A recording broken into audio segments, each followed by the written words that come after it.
Hey everyone, I'm Patrick Nyland, and today I'm talking about prologues. Specifically, I'm talking about why I skip prologues and how you can write a prologue that I probably wouldn't skip. Like I've mentioned in other videos, I'm not a published author yet, and as a result, I try to avoid giving tips that I don't really understand too well, which is why I try to pick and choose topics where I think I could be really useful to you.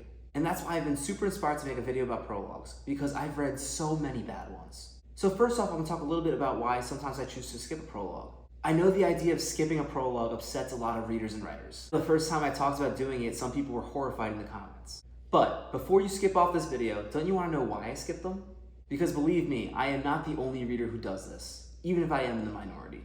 Now, I don't skip every prologue. Obviously, there are prologues out there that hook me in right away and I can't stop reading. The thing is though, I can tell whether or not your prologue is going to be interesting to me pretty quickly.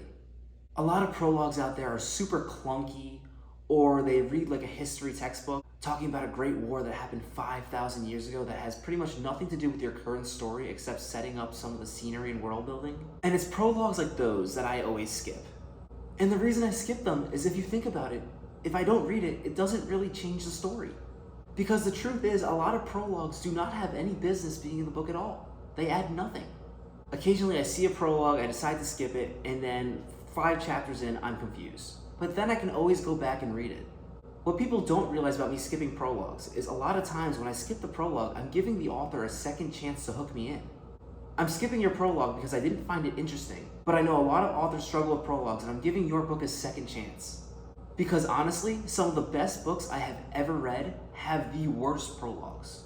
Absolutely terrible prologues. And if I didn't skip those prologues, I probably would have put the book down entirely. By the way, if you've ever skipped a prologue before, you should let me know in the comments. I think there's more of us than we like to admit. It'll be a little secret between us. Anyway, now that I've talked a little bit about how I decide whether or not to read or skip a prologue, and I've talked about what makes a bad prologue, now we can talk about some of the things that make me like a prologue. Because when I say I skip prologues, a lot of people think I hate them, which isn't necessarily true. I'm actually considering putting one in the book I'm currently working on.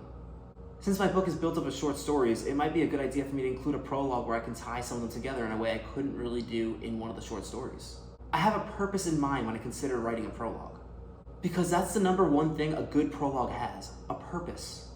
Specifically, it's telling a part of the story that you couldn't really tell anywhere else. A lot of writers hear the tip that a prologue needs a purpose and they say like, oh yeah, well my prologue has a lot of information that's helpful for the world building.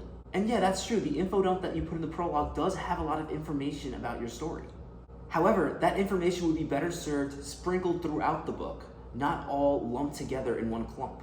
Another thing your prologue needs is a hook. If you write a prologue, it's the first thing the reader's going to see after the title. And your job as a writer is to hook the reader in as early as possible. So if you're writing a prologue, you need to hook your reader in the prologue. Another thing I like to see in a prologue is a little taste of what's to come. If your universe has really cool features that set it apart from other universes, I want you to give me a taste of that in the prologue.